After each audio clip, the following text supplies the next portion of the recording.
Hi welcome to my channel Madhu's education let's this is your Madhusudan. ఈరోజు ఈ వీడియోలో MPC ఏ డాక్యుమెంట్స్ని పట్టుకెళ్ళాలి, ఎటువంటి టెన్షన్ లేకుండా ఎగ్జామినేషన్స్కి ఎలాగా రెడీ అవ్వాలి, ఎగ్జామినేషన్కి ఎలా రెడీ అవ్వాలి అనేది ఈ వీడియోలో మనం షేర్ చేసుకుందాం. బట్ ఎవరైనా ఫస్ట్ టైం ఛానల్ చూసినట్టయితే ప్లీజ్ సబ్స్క్రైబ్ మై ఛానల్. ఇకపోతే విషయంలోకి వెళ్తే ఏపీ ఎంసెట్కి సంబంధించినటువంటి ఎగ్జామినేషన్స్ ఆల్రెడీ అగ్రికల్చర్ ఫార్మసీకి సంబంధించిన ఎగ్జామినేషన్స్ ఈ 2 రోజుల్లో జరిగాయి.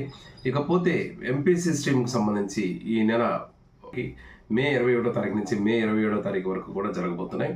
అయితే ఎగ్జామినేషన్స్ రేపు ఎవరైతే రాస్తున్నారో వాళ్ళందరికీ అందరికీ ఎగ్జామినేషన్స్ రాయబోతున్న మీ అందరికీ కూడా wish you all the best of luck. మీ అందరూ మంచి ర్యాంక్స్ సాధించాలని నేను ఆశిస్తున్నాను. ఇక విషయంలోకి వెళ్తే ఎంసెట్ రాయడానికి ఎగ్జామ్స్కి వెళ్ళే ముందు ఇప్పటికే మీరు ఎగ్జామినేషన్ సంబంధించి చాలా ప్రిపరేషన్ చేసే ఉంటారని ఆశిస్తున్నాను. అయితే ఎవరైనా ఎగ్జామ్కి వెళ్ళే ముందు మీరు ఎంత ఎగ్జామ్గా ప్రిపేర్ అయినా ఎగ్జామినేషన్ ముందు రోజు మీకు ఉండేటటువంటి టెన్షన్ ముందు ఫ్రీ అవ్వాలి. ఈ టెన్షన్ ఫ్రీ అవ్వాలంటే మీరు కొన్ని విషయాలను గుర్తుపెట్టుకోవాలి. మొట్టమొదటిది, మీరు ఏ డాక్యుమెంట్స్ని తీసుకొని వెళ్ళాలి. ఎందుకంటే ఫస్ట్ టైం మీరు ఎంసెట్ ఎగ్జామినేషన్ మీ కెరీర్లోనే మీ లైఫ్ని చేంజ్ చేసేటటువంటి ఎగ్జామినేషన్. మీరు ఒక మంచి కాలేజీలో సీట్ రావాలన్నా, మంచి బ్రాంచ్లో మీకు సీట్ రావాలన్నా, మీ టోటల్ కెరీర్నే మార్చేటటువంటి ఎగ్జామినేషన్ రేపటి నుంచి రాయబోతున్నారు. సో దానికి సంబంధించి మీరు ప్రిపరేషన్ చాలా డిఫరెంట్గా ఉండాలి. మీరు ఇప్పటికే ఎగ్జామినేషన్ సంబంధించి ప్రిపరేషన్ చేసి ఉంటారు. మీకు ఆల్రెడీ ఇంటర్మీడియట్ ఎగ్జామినేషన్స్ మార్క్స్ కూడా వచ్చేసాయి కాబట్టి మీకు రిమైనింగ్ మార్క్స్ ఎలా వస్తే బాగుంటుంది, అసలు ఎగ్జామినేషన్స్కి రేపు ఎలా సిద్ధపడాలి అని ఒక్కసారి మనం చూద్దాం. ముందు మీరు చేయాల్సిన పని ఏంటంటే మీ యొక్క హాల్ టికెట్స్ని, కొన్ని డాక్యుమెంట్స్, లిస్ట్ ఆఫ్ డాక్యుమెంట్స్ని, ఏ డాక్యుమెంట్స్ని మీరు సిద్ధం చేసుకుంటూ ఎగ్జామినేషన్కి వెళ్ళాలనేది నేను గత వీడియోలో కూడా చెప్పాను.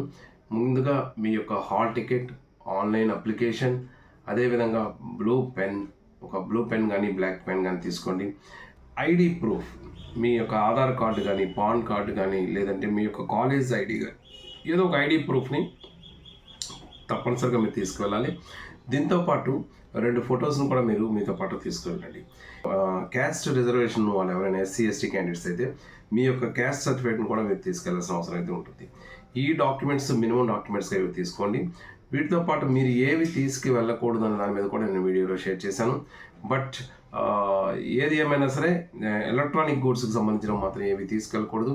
మీరు ఇప్పుడు చేయాల్సిన పని ఏంటంటే మీ టార్గెట్ ఫిక్స్ చేసుకొని ఉండాలి. ఖచ్చితంగా మీ ఎగ్జామినేషన్స్కి టైం మేనేజ్మెంట్ చాలా ఇంపార్టెంట్. మీ యొక్క టార్గెట్ ఫిక్స్ చేసుకోండి. అంటే మ్యాథమెటిక్స్ మనకి 80 మార్క్స్ ఉంటుంది, ఫిజిక్స్ 40, కెమిస్ట్రీ 40. కాబట్టి మీరు ఒక మినిమం కాన్సెప్ట్ పెట్టుకోండి. దీంట్లో నెగిటివ్ మార్క్స్ ఉండవు కాబట్టి ఖచ్చితంగా మ్యాథమెటిక్స్లో నేను ఒక 40 మార్క్స్ అయినా తెచ్చుకోవాలి. అలాగే ఫిజిక్స్లో ఒక 20 మార్క్స్ అయినా తెచ్చుకోవాల్సి ఉంటుంది. ఈ 2 కూడా కొద్దిగా హార్డ్గా ఉండేటటువంటి సబ్జెక్ట్స్, మ్యాథమెటిక్స్ కానీ ఫిజిక్స్ కానీ. ఇక మీకు ఎంతైనా స్కోరింగ్ వచ్చే సబ్జెక్ట్ తీసుకున్నట్టయితే కెమిస్ట్రీలో అట్లీస్ట్ ఒక 30 మార్క్స్ అయినా నా టార్గెట్ పెట్టుకుంటానని ఒక కాన్సెప్ట్ ప్రకారంగా ప్రిపేర్ అవ్వండి. ఒక నెర్వస్గా, టెన్షన్గా ఫీల్ అయిపోయి ఇప్పటివరకు మీరు ఆల్రెడీ ప్రిపేర్ అయ్యారు కాబట్టి మళ్ళీ టెన్షన్ అయిపోయి అది రాదు ఇది రాదని కాకుండా సింపుల్గా రిలాక్స్డ్ మైండ్తో మీ డాక్యుమెంట్స్ అన్ని రెడీ చేసుకోవడం. నెక్స్ట్ ఒక్కసారిగా ప్రీవియస్ పేపర్స్ అన్నీ తీసి నిదానంగా ఒక 2-3 పేపర్స్ని ఒకసారి రివిజన్ చేయండి. ఎక్కడైనా మీరు ఫార్ములాస్ మర్చిపోతారేమో అన్న గుర్తు ఏమైనా ఉన్నట్టయితే ఆ ఫార్ములాస్ ఒకసారి రివిజన్ చేసుకోండి. వీటితో పాటు మీరు చేయాల్సింది ఏంటంటే ఫైనల్గా మీరు చేయాల్సింది చీట్ కోడ్స్. కానీ ముందే నుంచే చీట్ కోడ్స్కి చాలామంది మీకు చీట్ కోడ్స్ వల్ల మార్క్స్ వస్తాయంటారు. అలానే చీట్ కోడ్స్ మీద కంప్లీట్ బేస్ అవ్వద్దు. చీట్ కోడ్స్ కూడా ఒకందుకు ఉపయోగపడుతుందేమో, కొంత అది మీ లక్ను బట్టి ఆధారపడుతుంది కాబట్టి దాని మీదే కంప్లీట్ బేస్ అవ్వద్దు. ముందు మీ సబ్జెక్ట్ పరంగా మీరు ప్రిపేర్ అయిన దాని మీద మీకు ఎంత నచ్చితే అంతే రాయండి. డెఫినెట్గా మీరు ఈజీగా మీరు క్వాలిఫై అవ్వడమే కాదు, మీకు ఏదో ఒక ర్యాంక్ అనేది ముందు వస్తుంది. ఎందుకంటే ముందు మైండ్ రిలాక్స్డ్గా పెట్టుకుంటే నెగిటివ్ మార్క్స్ ఇందులో ఉండవు. ఏదో ఒక ఆన్సర్ మీరు పెడతారు కానీ అట్లీస్ట్ ఏమి రాకపోతే చీట్ కోడ్స్ అని అప్లై చేస్తారు కాబట్టి ఖచ్చితంగా మీరు క్వాలిఫై అనేది మాత్రం అవుతారు. కాబట్టి ఎవరు టెన్షన్ పడద్దు. ఇప్పుడు మీరు మీ టాలెంట్ని ఎంత ఉపయోగించి మీరు టైం మేనేజ్మెంట్ ఎంత పర్ఫెక్ట్గా చేయగలుగుతారో, ఎవరైతే చీట్ కోడ్స్ని చాలా టాక్టిక్స్గా ఉపయోగించగలుగుతారో, ఎవరైతే సబ్జెక్ట్ని పర్ఫెక్ట్గా రాయగలుగుతారో, వీటన్నిటిని బేస్ చేసుకొని మీ యొక్క మార్క్స్ అనేవి మీకు యాడ్ అవుతాయి. ఒక సబ్జెక్ట్లో ఏ సబ్జెక్ట్ మీద మీకు కాన్ఫిడెన్స్ ఎక్కువ ఉందో ఆ సబ్జెక్ట్తోనే స్టార్ట్ చేయండి. అంతేగాని ఒక ఆర్డర్ ప్రకారంగా వెళ్ళాలని చేయకండి. పలానా పర్టికులర్ సబ్జెక్టే అనుకోవద్దు. మీకు సపోజ్ కెమిస్ట్రీ ఈజీ అనుకుంటే కెమిస్ట్రీతో స్టార్ట్ చేయండి, ఫిజిక్స్ ఈజీ అయితే ఫిజిక్స్తో స్టార్ట్ చేయండి, లేదా మ్యాథ్స్ అనుకుంటే మ్యాథ్స్ స్టార్ట్ చేయండి. ఎందుకంటే మీరు ఎప్పుడైతే పేపర్లో ఒకసారి మీరు రాశారో మీకు ఆల్మోస్ట్ కొన్ని క్వశ్చన్స్ మీకు తెలిసినట్టు పడి మీరు బాగా అటెంప్ట్ చేయగలిగారు అంటే మీరు కొంత సైకలాజికల్గా మీరు ఒక హ్యాపీనెస్ని పొందుతారు. నేను పేపర్ బాగా రాయగలుగుతున్నాను అంటే ఒక కాన్ఫిడెన్స్ లెవెల్స్ మీకు పెరుగుతాయి. నెక్స్ట్ ఏదైనా క్వశ్చన్ టఫ్గా ఉందనుకోండి, దాన్ని ఆ క్వశ్చన్నే పట్టుకొని ఉండిపోవద్దు, దాన్ని విడిచిపెట్టేయండి. ముందు నెక్స్ట్ మీకు ఏ క్వశ్చన్స్ వచ్చాయో చూసుకోండి. ఇక్కడ చాలా ఇంపార్టెంట్ విషయం ఏంటంటే టైం మేనేజ్మెంట్. ఎవరైతే టైం మేనేజ్మెంట్ చాలా ప్లాన్డ్గా చేయగలుగుతారో వాళ్ళు ఎక్స్పెక్ట్ చేయని ర్యాంకులు కూడా తీసుకొస్తారు, చాలా మంచి ర్యాంకులు కూడా తీసుకొస్తారు. కాబట్టి మీరు 160 బిట్స్ని 180 మినిట్స్లో మీరు చేయాల్సి ఉంటుంది. కాబట్టి మీరు ఒక 2.5 అవర్స్లోనే కంప్లీట్ 2 అవర్స్లోనే టోటల్ 160 బిట్స్ కూడా కవర్ చేసేంత ఫాస్ట్నెస్ ఉండాలి. ఎందుకంటే కొన్ని బిట్స్ మీకు 1 మినిట్లో అయిపోతాయి, కొన్ని బిట్స్కి 2 మినిట్స్ పడుతుంది, కొన్ని 20 సెకండ్స్లో కూడా ఒక బిట్ డైరెక్ట్గా ఆన్సర్ ఉందనుకోండి, వర్డ్తో ఏదైనా ఆన్సర్ మీకు ఈజీగా దాని ఆన్సర్ తెలిసినప్పుడు ఆటోమేటిక్ ఒక 20 సెకండ్స్లో మీకు ఆన్సర్ పడిపోతుంది. కానీ కొన్ని క్వశ్చన్స్ లెంగ్తీగా ఉంటాయి, వాటికి కొద్ది టైం టేక్ అవుతుంది. కాబట్టి క్వశ్చన్స్ చూడగానే టెన్షన్ అవ్వకుండా ఒక్కొక్క క్వశ్చన్ని దాటుకుంటూ మీకు ఏ క్వశ్చన్ ఈజీ అనిపిస్తే ఆ క్వశ్చన్స్ ముందు చేసుకుంటూ ముందు వెళ్ళిపోయిన తర్వాత మీకు ఒక ఐడియా వస్తుంది. నెక్స్ట్ సెకండ్ విడతగా మళ్ళీ అప్పుడు మీడియంగా ఉన్న క్వశ్చన్స్ అన్నీ ప్రిపేర్ చేయండి. లాస్ట్ ఫైనల్గా ఏవైతే క్రిటికల్గా కాంప్లికేటెడ్గా మీకు ఉన్నాయో, లెంగ్తీ క్వశ్చన్స్ ఉన్నాయో, ఎక్కువ మీకు ఆ క్వశ్చన్స్ వచ్చినప్పటికి కూడా ఎక్కువ టైం పడుతుందని ఏవైతే అనుకుంటారో అటువంటి క్వశ్చన్స్ అన్ని లాస్ట్లో చేయండి. ఇలా చేసి అప్పటికీ ఏమీ కానప్పుడు ఒక లాస్ట్ హాఫ్ అన్ అవర్ మాత్రం గుర్తుపెట్టుకోండి.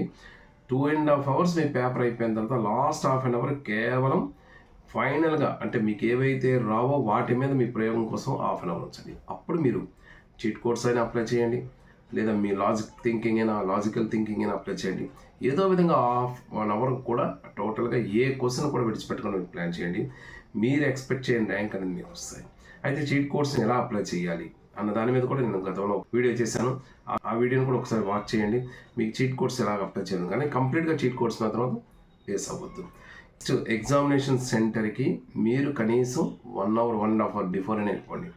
ఎందుకంటే మార్నింగ్ సెక్షన్ వాళ్ళు 7:30 నుంచే వాళ్ళు ఎలో చేస్తారు, అలాగే ఆఫ్టర్నూన్ సెషన్ వాళ్ళైతే 12:30 నుంచి లోపలికి ఎలా చేస్తారు. కాబట్టి మీరు వీలైనంత వరకు మార్నింగ్ సెషన్ వాళ్ళందరూ కూడా 7:30 వేసాక షార్ప్గా ఎగ్జామినేషన్ సెంటర్ దగ్గర ఉండేటట్టు ప్లాన్ చేసుకోండి. అలాగే మధ్యాహ్నం సెక్షన్ వాళ్ళు కూడా 12:30 వేసాకి ఎగ్జామినేషన్ సెంటర్కి అటెండ్ అయ్యేటట్టుగా మీరు ప్లాన్ చేసుకోండి. అక్కడి నుంచి మిగిలిన ప్రాసెస్ అంతా కూడా ఈ డాక్యుమెంట్స్ అన్ని మీరు పట్టుకొని ఎప్పుడైతే వెళ్తారో మీరంతా ఒక హాఫ్ అన్ అవర్ 1 అవర్లో మీరంతా రిలాక్స్ అయిపోయి మీ ఎగ్జామినేషన్లో మీ సిస్టమ్ ముందు మీరు కూర్చుంటారు. నెక్స్ట్ సిస్టంలో మీరు వర్క్ చేస్తున్నప్పుడు ఏమైనా మీకు టెక్నికల్ ఇష్యూ వచ్చేది, సిస్టమ్ ఏదైనా వర్క్ కానీ చేయకపోతే ఇమ్మీడియట్గా ఇన్విజిలేటర్కి మీరు ఇన్ఫార్మ్ చేయండి. ఏ టెన్షన్స్ పడద్దు, మైండ్ రిలాక్స్డ్గా చేయండి. ఇప్పటివరకు మీరు చదివింది చాలు, మీరు ఎక్కువగా టెన్షన్ నర్వస్ అయిపోవద్దు. ఏ డాక్యుమెంట్స్ మీరు ఎంత బాగా చదివినా, తోపులాగా చదివినా కూడా ఏదైనా ఒక డాక్యుమెంట్ మిస్ అయ్యారంటే మొత్తం మీరు లాస్ అవుతారు. కాబట్టి మీరు ఏ డాక్యుమెంట్స్ అయితే పట్టుకెళ్ళాలో డాక్యుమెంట్స్ పట్టుకెళ్ళండి. ఏ విధంగా అయితే మీరు రిప్రజెంట్ చేయాలనుకుంటున్నారో ఆ టైం మేనేజ్మెంట్ మీద ప్లాన్ చేసుకొని చేయండి. అదేవిధంగా ఫైనల్గా మీరు వచ్చేటప్పుడు ఒక లాస్ట్ హాఫ్ అన్ అవర్ మాత్రం టోటల్ పేపర్లో ఒక్క ఆబ్జెక్టివ్ బిట్ని కూడా విడిచిపెట్టుకుంటూ చేయండి.